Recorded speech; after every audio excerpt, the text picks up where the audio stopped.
alobi ba ADF bazali na Congo depuis 2 décennies. Soki bazokola en tant que syndicat ya crime ezali po il y a absence de l'État na Congo. Oui. Soki Museveni alingi expliquer que bon problème toza na wana Uganda faut ezali na Congo, il y a un langage diplomatique approprié oyo koki ko choquer le moins possible. Mais ko traiter État mobimba d'État failli, donc c'est des propos mais très graves. Mais on s'enfonce tina kisanga nezali koya kozonga nesika oyo armée rwandaise na armée ougandaise babundaki ba détruisaka ville. Soki Congo ezalaki casino avant kota na casino ko futa ticket. Mais lokola Congo ezali casino te Congo ezali silikoti. Donc olingi okoti ya ofele ya ba autorité soi-disant congolaise balobi nini. That is the question. Une des causes baboma Laurent Désiré Kabila a viola américaine. Nera zalaka kuna na zamba do la rébellion na ye akanga américaine moko a viola ye. Donc tu peux appliquer tes principes qui veut la paix prépare la guerre. Donc ozalaka jamais respecté. On a frappé par esprit, il fallait que ça la neti ke bakotisi kamere na boloko bien kazalaki na boloko te, bien que likambo pe balandela ki ye azalaki neka directeur ya cabinet, il faut pas viser le véritable responsable, le chef des bandes ya batu oyo ba sali hold up sur la République. C'est-à-dire Félix Tshisekedi. Quelle place où Azali na calme. Il y a de fortes chances que Kamera Bimeli Biso, pseudo malade, a rejoint la biso premier ministre. Surtout Azali na peuple moko politiquement mûr. Batbanga ba bimana balabala ba chasser bango tout. Surtout Taliba CV a battu belé Bazali ba conseiller à président. Vous remarquez que Bazali ba ancien voleur na poto, ba misusu baza ba checouleur, mususu kuta koma ministre, a uta ko bimana boloko po na vol ya ba TV na magasin. Na poto mutu na mutu wa aza na présidence aza na cop na ye aza na ndeko na ye aza na carré minier na ye soki vraiment kaka na domaine ya mine bate ordre mboka ne koza na budget 50 milliards de dollars bayaki na bango wana koya koyiba e bazo yiba na niveau moko toko fanya na poto tali niveau bandaku ya ba millions zo sombama okoyoka soni baki kozwa un ancien DJ na Suisse oya finga na Facebook na ya tala te bazuye bate wana bon un cause un peu l'aide du chef de l'État a coordonné. Si le budget est à 58 millions de dollars, ça li ba contrat moko ya miniato ba bimisi budget na 200 millions de dollars ba tia na ba poche. Akei kuna te ko kendo tala batu ya Kasai mais akei na base électorale na ye o ezali essentiellement tribal pona ko sala campagne électorale na ye. Etali une année oza ko yebisa batuke na kotonga na kopesa mai déjà makama mai na courant ali président etali la gouvernement.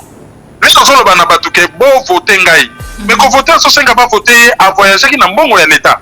Or campagne électorale ba sala kango na mbongo na yo moko a memi orchestre ba ke ne ko sala la campagne électorale bazo yemba te social ya peuple mais bazo yemba fachi beton orchestre ni na memi a memi kaka bato bazali bande ko na ya munoko mboka a memi ba yuda du Congo a memi héritier Kabeya a memi Jibem Piana donc de façon tribale a memi bande ko na ya azali en campagne électorale. Mais campagne électorale, ils allaient toujours par promesse à l'Okuta. Tout flatteur vit aux dépens de celui qui l'écoute.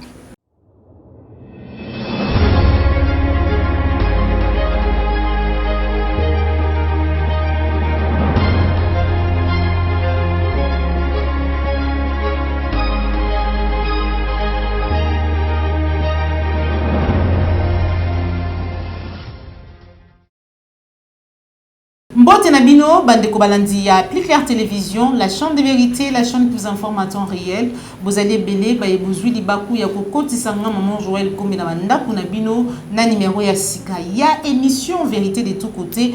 O nazali na esengo ya koyamba pona bino mwana mboka Keruin Maizo bosepela kana lolengo ya pesa kama kanisi na ye banalise na ye en rapport na mambi matali mboka na biso République démocratique du Congo azali bongo mopanzi sango azali analyste politique azali vraiment naba casquette ebele kasi mukolo mwalelo tozali koyamba ye lokola patriote lokola résistant lokola analyste politique et pour être tozwa makanisi na ye poète ezali kosenga vraiment tosolola na bato ya bwanya po toyeba nini esengeli tosala po ete tolongwa na bowumbu oyo mboka na biso esili kokota wuta mibu ebele.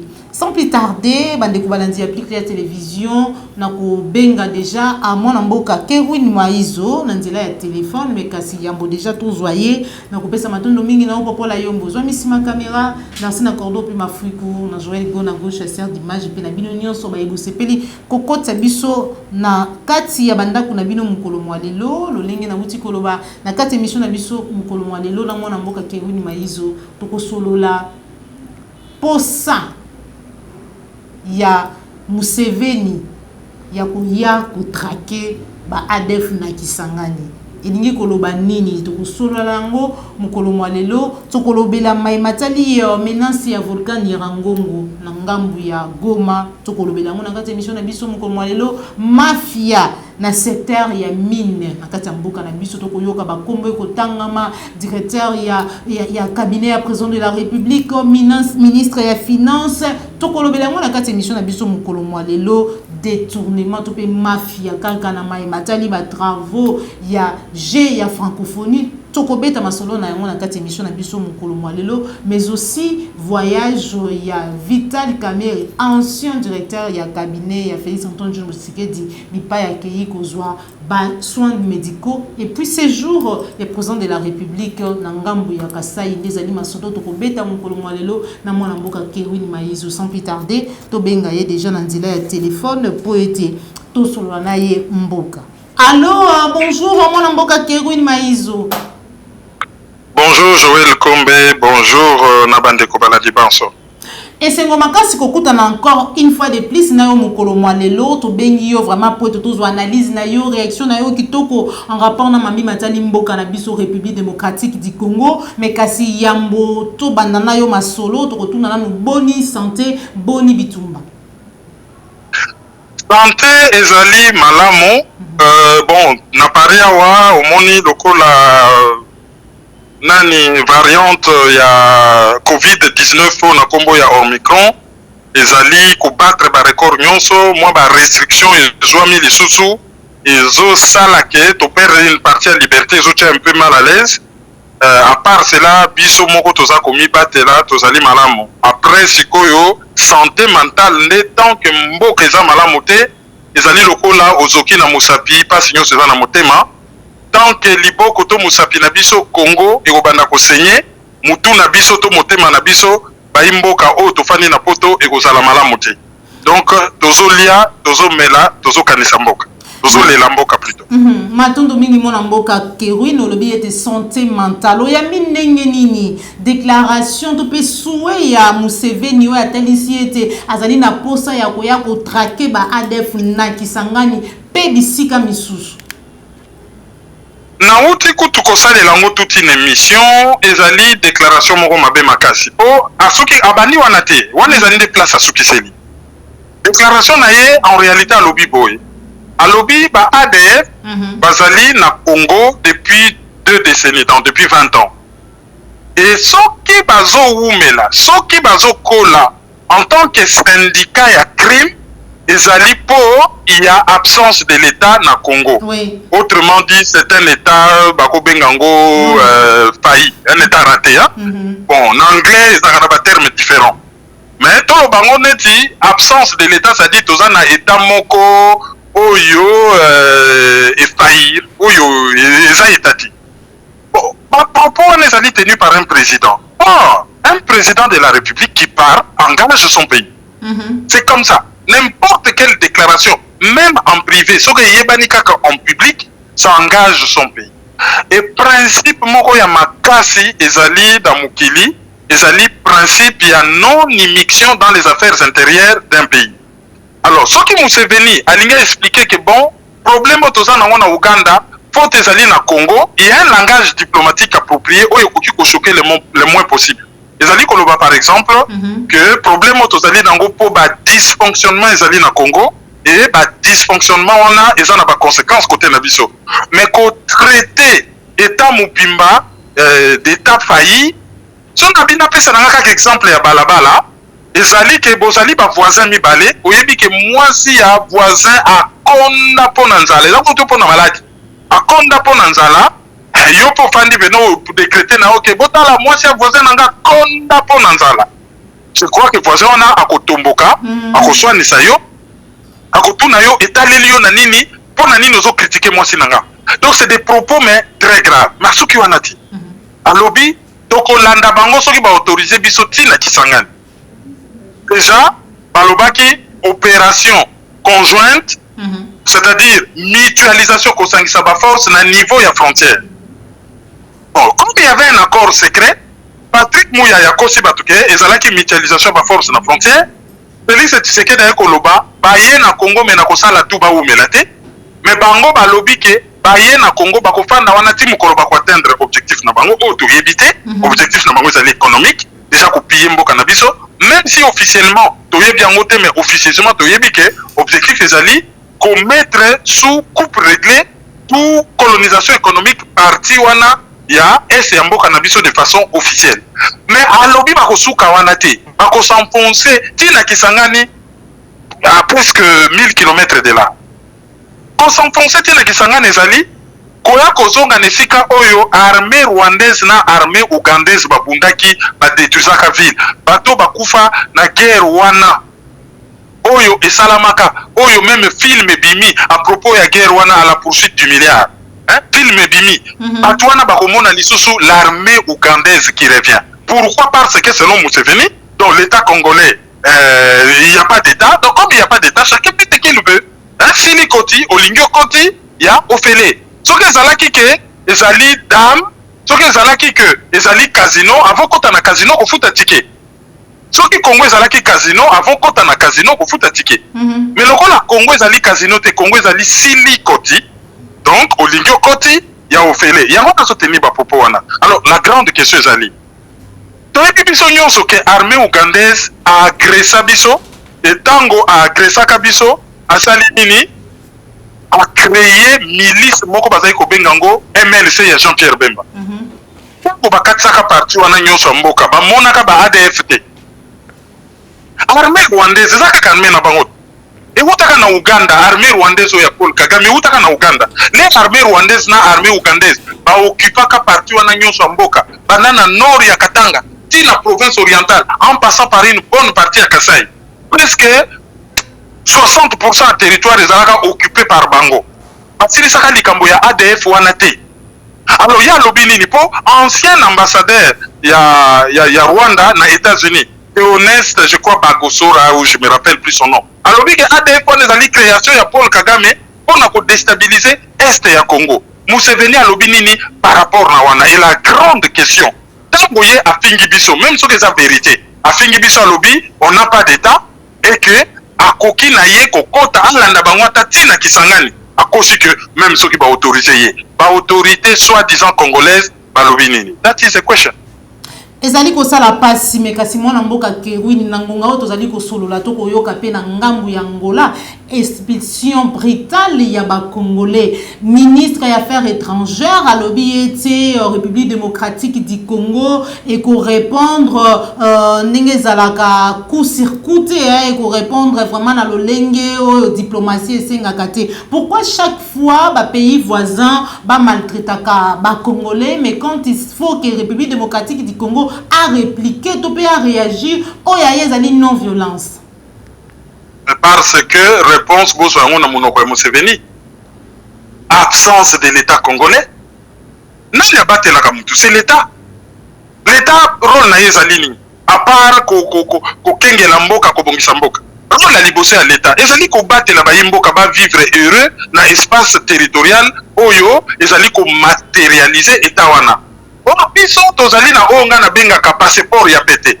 Ça dit mutako saka na nondenga lingitala. Bato bayebi histoire ya la Kiré la Oro. Ba enlevaki américain moko avivaka na handicap. États-Unis tikalaki mwenze asala suka na guerre pona a récupérer américain wana. Bato bayebi affaire babenga la Kiré la Oro bayebi yango.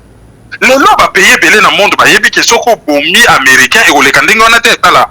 Une des causes baboma Laurent Désiré Kabila bato babosa na gango.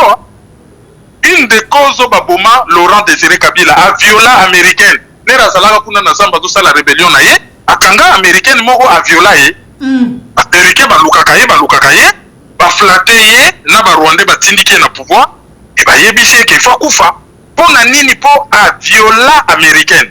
Alors biso siko lokola toza na biso faible, aucun voisin ne nous respecte. Angola occupa na ye une partie à Kayemba. Angola toza na contentieux pétrolier kuna côté ya Mwanda. Angola autiko polluer rivière Kasai, bambisi ba hippopotame bakufa. Na Brésil eloko ndenge wana esalama ba société na bafuta plus de 30 milliards de dollars et pollution ne duraka 30 ans. Angola répondra biso na kotiola ke bino pe bo polia soki carburant ko ya kota matadi ezwa pe rive Angola. Alors oya Kasai pe ekoleka nango na ba moyen diplomatique.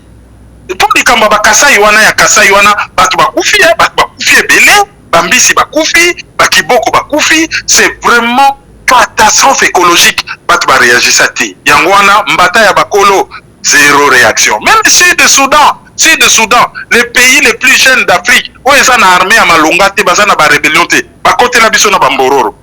Armée centrafricaine akufa lobby, armée centrafricaine kutu, à côté la na yepe biso. Bon, Ouganda, Rwanda, Burundi, bango kutu ba vivaka na bango na Congo ba piye ndenge balingi. Armée zambienne à côté la biso, ti lelo bakanga na bango ba village, bazonga te. Président congolais qui a la présidence Sassou Kekende, il y a Sassou, il y a un autre là hawa, bango ba occupé ngai. Ba Zambie ba komo senga ba redessiner frontière. Sikoyo ba angolais ba zo sala o ba mesana ko sala, ko violer ba congolais, ko chasser bango. Mena air bango ba zalaka coloniser, toyoda bango ba zo indépendance. Bazé belé na Congo, ils sont presque chez eux, na Bandjili wana partout, aujourd'hui na Bakimbangu, partout. Au Congo, ils sont comme chez eux. Je ne suis pas en train de confondre les gouvernements angolais na peuple angolais. Maintenant, le gouvernement ne martyrisé peuple congolais ou vivre en Angola. Imaginez un seul instant que le gouvernement congolais a violé la loi internationale, a martyrisé le peuple angolais ou ya vivre en Congo. Mais bon, comme on a des irresponsables au pouvoir, voilà les résultats. Donc, tant que tu as chassé l'occupation, tant que tu as reconstruit l'État nabisoté, tant que tu as réhabilité l'État nabisoté, tant que tu as appliqué tes principes qui veut la paix, prépare la guerre, tu n'as jamais respecté. Diplomatie à pays où est ton voisin, et la diplomatie moko est basée sur une armée forte, sur une armée offensive et sur une bonne protection des frontières. Et tout ça, par incompétent au bazar de la présidence, bien. Ezali kosala pasi mwana mboka Kerwin Marizo Tsolobela Mambi Matali libération ya Vital Kamerhe après libération na ye toyoki déjà lobby na ngongo tozali kosolwa na yo que Vital Kamerhe azali libanda pona kozwa ba soins médicaux appropriés mais kasi alors que tant abimaki ko uta prison ndenge balobaki na peuple congolais. Tout le monde qui vraiment que c'était quelqu'un qui était malade. Ni les alliés ko bomba matou ni les alliés ko lobama nase en rapport na bokendi na libanda pour na baso. Et l'autre les alliés ko bomba na ezali la République des copains, la République des détourneurs, bango na bango bamiyibi et les loups ne se mangent pas entre eux. C'est-à-dire leur battu bango pression na américain. Oh non. Biso, on a tout aidé Bino et tout ça, Bino faut bosser la lutte contre la corruption. On a publiquement. Menacé, ezala ki Bino bo benga na ba chinois. Bo biso to liaka biso moko. Bo benga na ba chinois. Lokwa boli ko benga na ba chinois te. Biso sikoto ko bimisa Bino na mokili mobimba pour ce que vous êtes des corrompus. Et to bana ko laksa mokili mobimba ke bozali ba corrompus. Et soki bolingi, to lembisa moi singa, Bino bosa la lutte contre la corruption publiquement et na cesse bo benga na ba chinois. Alors, pour nous frapper par l'esprit, il fallait que ça la nette que bakotisi Kamerhe na boloko bien kazalaki na boloko te, bien que likambo pe balandela qui est, il y a azalaki neka directeur et cabinet, il faut viser le véritable responsable, le chef des bandes, il y a Batu Oyo, Sali hold up sur la République, c'est-à-dire Félix Tshisekedi. Il y a balanda yete et Kamerhe juste pour distraire la masse. Baché à côté, et l'air baché à côté, bon, nous on lutte contre la corruption. Et après, d'accord, na bango à Nairobi, et ça l'a que, Soki, Tshisekedi a commis président, Kamerhe face à la première ministre. Oh, les Kabila sali bango jeu, a botoli bango parlement, sénat et tout ça, donc du coup, à se retrouver dans la majorité à du gouvernement, on a ko sauver face batie kamere directeur de cabinet. Sauf que poste wana ezo sala net que bazali le président na carte ya présidence, on ne peut pas mettre deux crocos dans un même marigot. Yango wana batindikaki kamere na prison, ah babimisi apparemment sous réserve qu'ils allaient vérifier à Kewa Piaki na Chicago, na États-Unis. Bon, une ville que je connais assez bien. Ils ont musika, ba combattants bazana bango kuna musika na ba champagne et tout ça pour baya Chicago baya ko sangana wana c'est pas facile. Donc à quelle place on azali na calme. Et tango ceux qui vraiment cour de cassation va exonérer donc va libérer ba koki ko nommer premier ministre du moment que Samba Lukonde de toute façon au salariat azana yewana bon. Il y a de fortes chances que Kamera Bimeli Bisso, pseudo malade, a rejoint la Bisso Premier ministre. Je dis bien, il y a de fortes chances. Nazali prophète était, je suis en train de réfléchir à haute voix. Et mon collègue Salama, ça ne m'étonnerait même pas. ezali ko continuer ko sala pasi mayenyo ezali ko leka mwana mboka Kewin Marizo uti ko épingler dossier ya ba chinois awa mikolo uta ko leka toyoka ki sala ki makelele makasi tangu ndeko Alain Foka ya ko sala reportage na ye ko la ki sala lenge nini ba chinois elongo pe na bandeko misusu ba paya bazali ko exploiter illégalement to pe illicitement ba minerais na biso toyoka ki ko chama makelele bele mena ngongo tozali ko solola na yo ezali ko loba malisusu mafia na secteur ya mine to pe na secteur minier to koyoka ba kotanga kombo ya Nicolas Kazadi o azali bongo ministre ya finance to koyoka bongo kotanga kombo ya directeur ya cabinet ya président de la République pour la matali ba misolo moko bazwa ki na se pour na kotika batu oyo tantôt de temps à autre bazali ko crier pour to pe président de la République ko ba ete ba paya bazali ko yiba biso ba minerais na ba biloko misusu ebele o analyser ndenge ni ma ezali parce que tout le monde tantôt document tamoli boye o ya condamné o tantôt zongi boye o azali concerné te o yambi maiwana nyonso ndenge ni c'est la république des voleurs surtout zalaki na peuple moko politiquement mûr bato banga babima na balabala ba chasser bango tout surtout tali ba CV ya bato ebele bazali ba conseiller ya président bato ebele pas tous mais bato ebele on remarquer que bazali ba ancien voleur na poto misusu baza ba chez couleur mususu kuta koma ministre auta ekobima na boloko pona vol ya ba TV na magasin na poto akoma pe ministre munene na Congo wana un ancien voleur ya ba TV na Belgique donc na Congo soni ezwaka nango su batute bat ba ka soni te mboka wana ba mettre ngo en coupe réglée depuis bientôt les 20 dernières années. Avant il y avait des dysfonctionnements ok mais depuis les 20 dernières années est commis grave j'ai quand même batté kangote. J'ai commis les assurances bisoté, bateka kango à vil prix, c'est-à-dire mutu na mutu, ou azana présidence, azana cop na ye, azana ndeko na ye, azana carré minier na ye, ce qui vraiment kaka na domaine ya mine, parce ordre, mboka neko za na budget 50 milliards de dollars.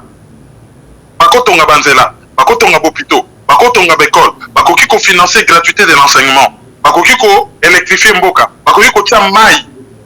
Et bakoki ko bongisa social à peuple congolais, bakoki ko réhabiliter fonction publique, bakoki par exemple ko tia internet. Mais les lois yonde tozoloba budget ya mboka na biso ezali dérisoire 5 milliards de dollars balbi 10 milliards bon bakode fa bon libanda. Mais en attendant portefeuille na biso nyonso ba brader yango bateki yango. C'est vraiment une bande de copains oyo bayaki na bango wana koya koyiba e bazo yiba na niveau moko toko fanda na poto tali niveau bandako ya ba millions zo sombama okoyoka soni et on ne comprend pas d'ailleurs Félix Tshisekedi dans lobakango alobi bato biso tote na passe bato biso tozo nyokol ole bato na biso ba compte azo comprendre pourquoi ba bete la kabango maboko pourquoi ba kumisa kabango mais c'est ce qu'on voit c'est vraiment une vraie catastrophe hein? Et Mesana kana mabete mona comme l'impression que Congolais a mesani na mabete. Tataïte pes mabele la ki boko mesana. Et curieusement, parce que mesani et mabe est commis normal et commis sans gêne. Mais awa na poto awa na bamboka lokola ba Suède ba ministre ba longwa ona ake kolia na carte ya fidélité à ministère na restaurant. Moi repas ya 10 € ba longoli ministre na musala. Mais chez biso bango 10 €, mais chez biso bon ba million bo sakana nango et puis mais bazo yiba te et ba million na bazo yiba c'est des hôpitaux bazo yiba bino c'est des chemins de fer bazo yiba bino ezali ba bis bazo yiba bino ezali ba auditoire bazo yiba bino ezali ba kisi bazo yiba bino ezali ba courant bazo yiba bino ezali ba port bazo yiba bino ezali ba aéroport bazo yiba bino alors bazo yiba bino na caisse à l'état bazo escroquer bino na ram na ba kid gold bato bazo ndima bazo escroquer bino na ba mpiodi et bazo escroquer bino par exemple na Gopas tala to ba yuma na bango na niveau mo boya ba yuma vraiment ba yuma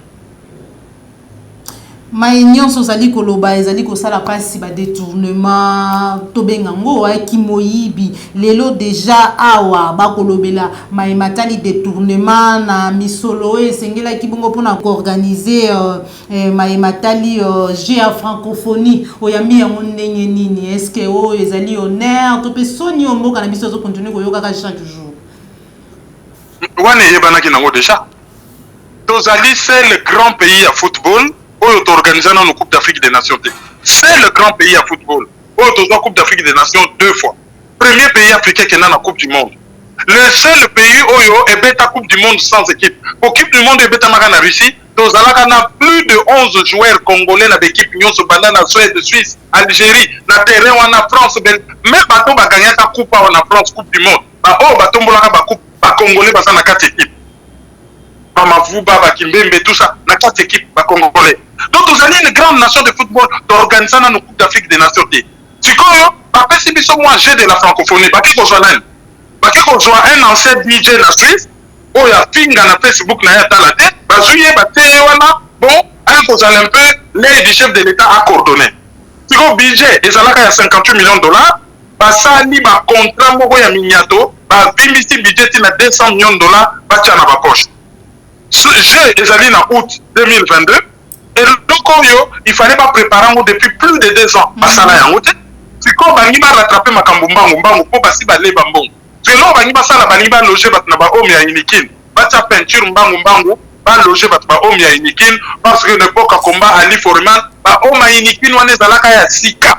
Et puis restaurant ezaka ya inikin wane zaka restaurant mo na standing, oyo balobaka international, ezali na ba standard mo international. Mais les gens qui nous loger batukuna. Et là, quand les alliés sont mais bon, ils sont à Congo, même là, comme normal, comme en français, inversion des valeurs.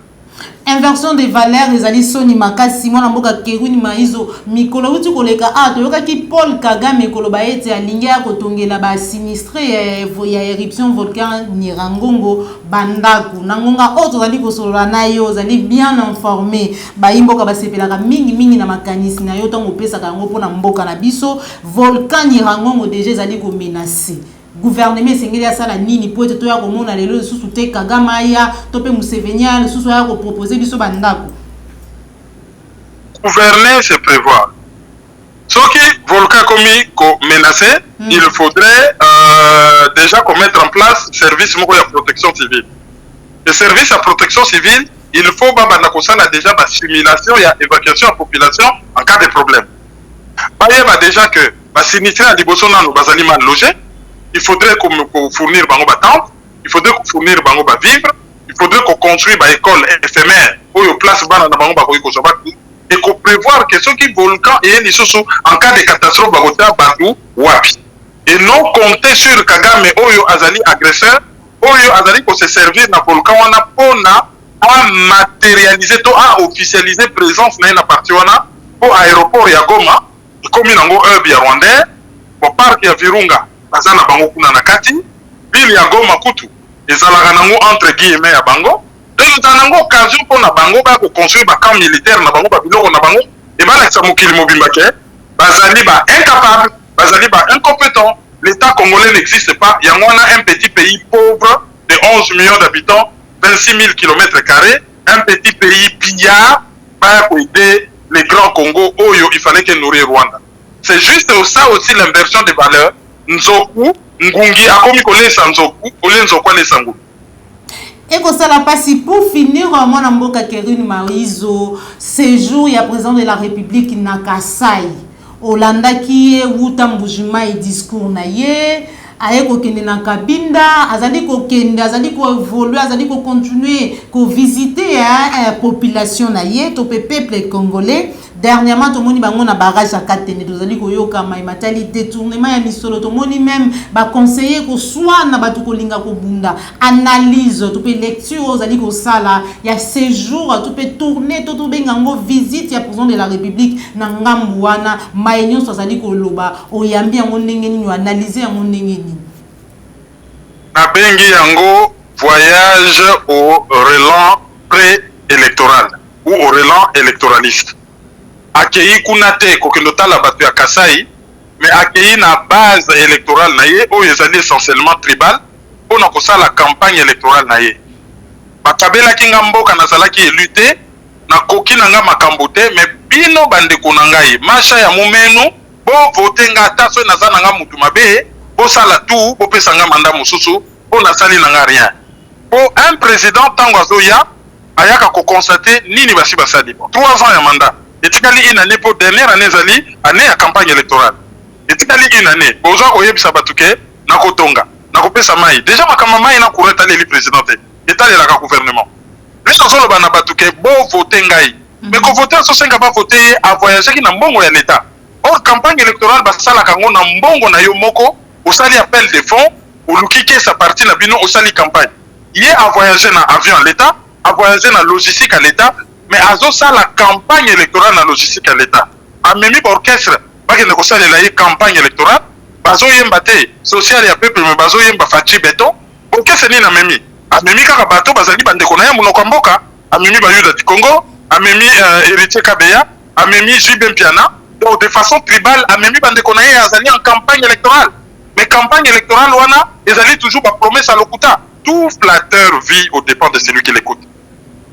Ah bimisaka mbongo ya saut d'émission na Kinshasa na opération 100 jours.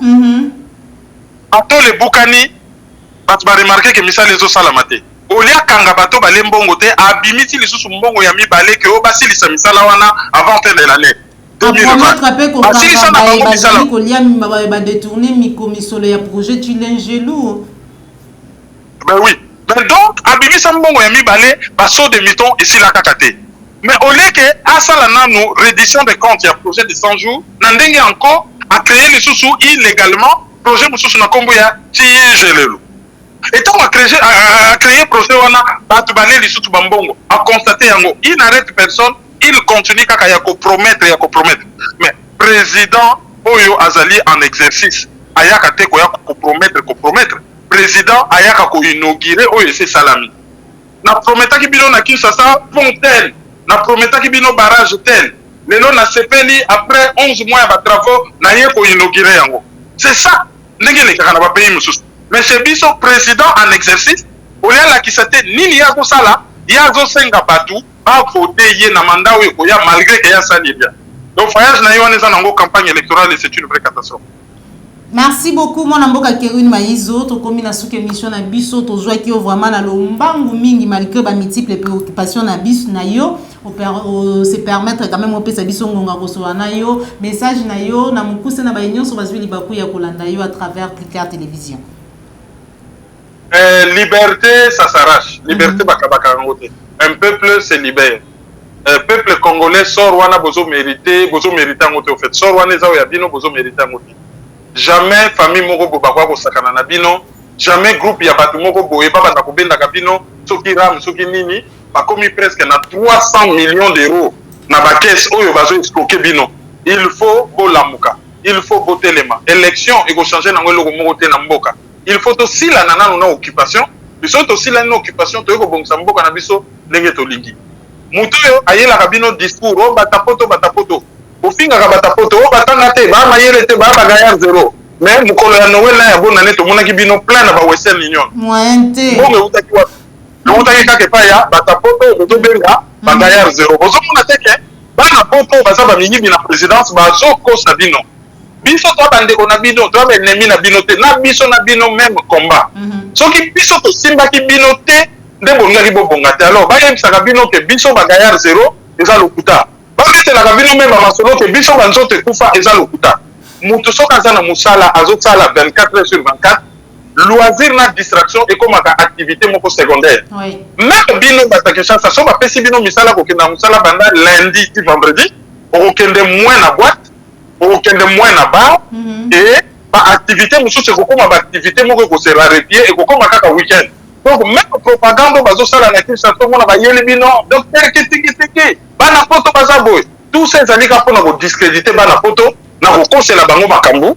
Toza bandeko na bino ezali politique ya kokabola biso na bino to boyi bokabwani that one that all tozali lokola misapi mitano ya liboko moko nous vivons ensemble nous mourons ensemble et tolingaka bino mingi voilà message na ngai matondo mingi mwana mboka Keruni Maizo ya Plus Clair Télévision, la chaîne de vérité, la chaîne qui vous informe en temps réel. Tout à qui nesengo mukolo mwalelo ya koyamba pona bino mwana mboka Keruni Maizo azali analyste politique, azali journaliste, azali na kazaka penza ebele mais kasi mukolo mwalelo to sepela qui vraiment to yambaye lokola analyste politique, lokola résistant, patriote mwana mboka pour être tozwa nini azali ko banza nini azali ko kanisa en rapport na situation sécuritaire sociale pe nyonso ya matali mboka na biso République démocratique du Congo ezali ko inquiéter biso tongo midi pourquoi insécurité nga maman Joël comme na lobaka yango était comment lokola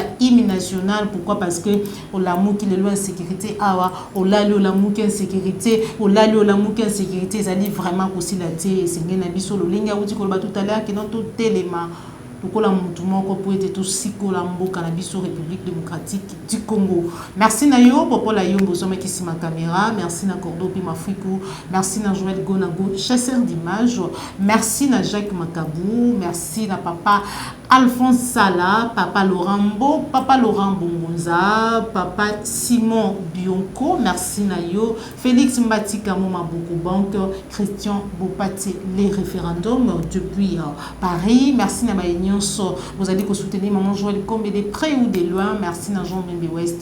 To kutani bongo malasima ceux qui collaborent télévision, au CPL qui une émission, likez et partagez. To kutani malasima. Au revoir.